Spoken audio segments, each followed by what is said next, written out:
This island is so deadly, Brazil eliminate trespassers on sight. But one scientist ignored the warnings, and his last words will freeze your blood. Eyes everywhere. What did he see? Stick around, because the truth behind Snake Island's guardians isn't just terrifying. It's unnatural. On the icy fringes of Siberia, where the wind doesn't just blow, it screams. There lies a place so isolated and forbidden that even the locals whisper its name with a mixture of fear and superstition: the Dyatlov Pass. In 1959, Igor Alexeyevich Dyatlov, a 23-year-old engineering student at the Ural Polytechnical Institute, led a group of 9 skilled hikers into the Ural Mountains. These were not amateurs. These were hardened trekkers experienced in the ways of frost and terrain.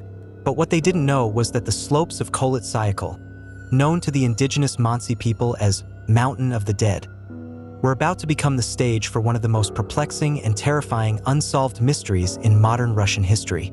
The group never returned.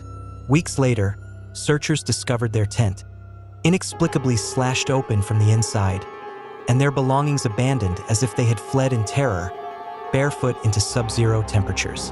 One by one, bodies were found, some frozen in poses of desperation, others with injuries: a fractured skull, broken ribs, one woman missing her tongue and eyes. The Soviet authorities scrambled for answers, concluding vaguely that a compelling natural force had caused their deaths. But no avalanche evidence, no signs of foul play, and the baffling internal injuries that looked more like the result of a car crash than exposure to the elements gave rise to every theory from secret military experiments to alien interference. And yet, the most haunting part isn't the theories. It's that despite clear warnings and a legacy of terror etched into that snow-covered earth, others have still dared to retrace the steps of Igor Dyatlov and his doomed crew. In 2021, Russian YouTuber and adventure seeker Anton Mishin set out to demystify the site once and for all. Armed with drones, GoPros, and what he believed was a rational mindset, he entered Dyatlov Pass. 3 days in, his satellite phone stopped transmitting. His last footage showed a wide-angle drone shot of the ridge and what appeared to be a humanoid figure standing in the distance, motionless, watching. Anton Mishin has not been heard from since. When the Chernobyl disaster exploded into the collective consciousness of the world in 1986, the message was crystal clear. This is a place no human should ever step foot in again. Reactor number 4 at the Chernobyl nuclear power plant in Pripyat, Ukraine, released more radioactive material than the bombings of Hiroshima and Nagasaki combined. The Soviet government evacuated 49,000 people overnight, leaving behind a frozen-in-time ghost city complete with toys on the floor, uneaten meals on kitchen tables, and chalkboards half-filled with math problems that would never be solved. Yet even with the radiation levels still dangerously high in places, a disturbing trend emerged: illegal tourism. Enter Elena Filatova, a Ukrainian motorcyclist who became internet famous in the early 2000s for documenting her solo rides into the Chernobyl exclusion zone. Wearing makeshift protective gear and carrying a Geiger counter, she ventured deep into areas sealed off to humanity. She rode through the Red Forest, so named because the radiation scorched the pine trees into a rusted crimson hue. She stood at the foot of the sarcophagus of Reactor 4. She climbed into abandoned schools and held up gas masks covered in ash. And she lived to tell the tale. But what she didn't tell the world was that after each visit, she experienced nightmares. Visions of the same young girl with no eyes, standing silently by a rusted swing set. Others who ventured into Pripyat speak of the same figure, always in the periphery, always watching. Scientists blame it on radiation-induced hallucinations, but how do multiple people hallucinate the same child in the exact same place, decade after decade? In 2015, a group of amateur urban explorers live-streamed their illegal entry into Reactor 5, which was never finished. The signal went dark abruptly. When officials traced the GPS coordinates, they found the explorers' equipment and gear exactly where the feed had ended, but not a single trace of the people. Their bags were unzipped, their food left uneaten, and their radiation meters were fried, emitting only a steady tone like a flat line. That frequency, when analyzed, was outside the audible human range, except for one chilling anomaly. It formed a pattern. A voice, faint and broken, saying, "Get out!" In the turquoise waters off the coast of Brazil lies an island that should be paradise. But Ilha de Queimada Grande is anything but. Nicknamed Snake Island, it is the most dangerous island in the world, and it is forbidden for a reason. Every square meter of the island is said to harbor between 1 to 5 golden lancehead vipers, one of the deadliest snakes on Earth, whose venom can melt human flesh. In 1909, a lighthouse keeper and his family lived on the island. One stormy night, the snakes found a way in. The man tried to flee with his wife and children, but they were discovered in the forest, lifeless and disfigured by venom. After that, the Brazilian Navy banned all access save for scientific missions. And yet, that didn't stop adventurer Luca Moretti, an Italian herpetologist, from bribing a local fisherman to take him to the island in 2005. Moretti's obsession was irrational. He believed the lancehead vipers evolved from a prehistoric snake that carried unique neurological properties. He wanted to harvest their venom, claiming it held the key to reversing certain neurodegenerative diseases. But the island had no paths, no trails, only dense vegetation and the constant threat of an ambush from above. Golden lanceheads have adapted to climb trees and strike from branches. Moretti's final radio transmission was garbled, but repeated the word, Achi dappertudo? Eyes everywhere. A week later, a naval team was sent to locate him. They found his body, or what was left of it, barely recognizable, bloated, and stiff in an unnatural arch, as though he had died screaming. The snakes didn't even finish him. It was as if they'd made a point, left him there as a warning. But the story didn't end there. In 2013, a group of documentary filmmakers received secret coordinates on an anonymous drive pointing to the back end of Snake Island. They went in under the cover of darkness. 3 returned.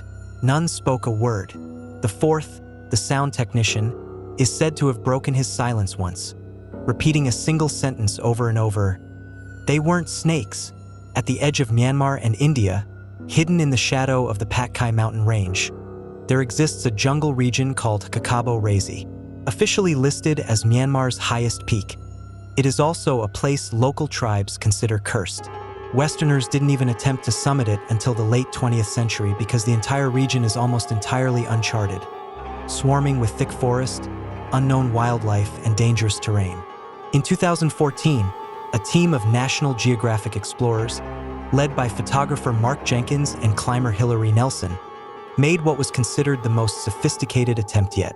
But even their expedition ended in failure, blocked by impassable ridges and inexplicable navigation errors despite having GPS. Mark Jenkins later confessed in a radio interview that something was off in that region of the jungle. Maps distorted, compass needles spun, drones malfunctioned. He said he saw trees twist on themselves in spirals that defied biology. And most terrifyingly, the crew began hearing synchronized voices in the night, always repeating the same sentence in a language none of them recognized. What they didn't know was that in 1997, a local tribe had sealed off a cave system on the southern slope of Kakabo Razi after one of their own emerged, speaking in tongues and clawing at his eyes. And still, in 2019, a rogue hiker named Ethan Glass, from Oregon, decided he would conquer Kakabo alone. He wasn't a professional climber. He was an IT worker who had watched one too many YouTube videos and decided to test his limits. He entered Myanmar on a tourist visa and bribed local guides to take him near the base of the peak. His blog stopped updating 4 days later. The last post was a selfie, face drained of color, eyes wild. The caption simply read, "They told me not to come." His body was never recovered, but 2 years later, another climber reported seeing a man at a high elevation on Kakabo, barefoot and dressed in torn clothes. When the man called out, the figure turned and smiled, but the mouth was too wide, too deliberate, like a puppet whose strings had been cut. There's a hotel in North Korea you're not allowed to visit. Not because it's exclusive, but because it was never supposed to exist. The Ryugyong Hotel, a 105-story pyramid that looms over Pyongyang like a silent monolith, began construction in 1987, meant to showcase the power of the regime. It was abandoned when funding collapsed and structural flaws were discovered. For over a decade, it stood hollow, windowless, and eerie. Locals began calling it the Phantom Hotel. Officially, no one is allowed near it. Unofficially, stories circulate of strange lights flickering in the upper floors at night, despite no electricity being run to those levels. In 2012, British travel vlogger James Atkinson managed to sneak a drone over the perimeter and into one of the open floors. The footage was never posted. His YouTube channel stopped updating. His last Twitter post was a cryptic image of a hallway, pitch dark, with only 2 words, "They're singing." When friends and family tried to contact him, they were told he had extended his stay in Southeast Asia. His passport was later found in a market in Phnom Penh. In 2019, a German documentary crew filming along the Yalu River claimed their equipment picked up a UHF frequency from inside the Ryugyong Hotel. The signal was intermittent and translated into fragmented Korean. But linguists found the phrases chilling. "We wait in the silence. We were promised floors." To this day, North Korea insists the building is completed and operational, yet no one has ever been filmed inside past the first 5 floors. What unites all these places, from frozen mountains to irradiated ruins, serpent-covered islands to haunted concrete tombs, is not just the fact that they are forbidden. It's that those who went anyway left behind more than stories. They left behind questions, fragments, echoes of warnings that may never fully reveal their truth. And still, people go. They pack their bags, lace up their boots, charge their cameras, and stare into the void.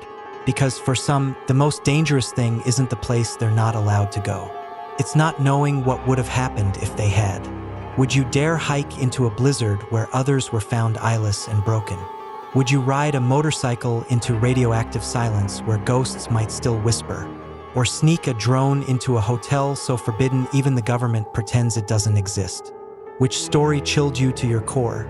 And which one do you think still hides the darkest secret? Drop your theories in the comments. Have you ever been tempted to visit a forbidden zone? What's the one place you know you shouldn't go? But what if no one could stop you? Let us know below. And subscribe for more forbidden stories that haunt the line between truth and legend.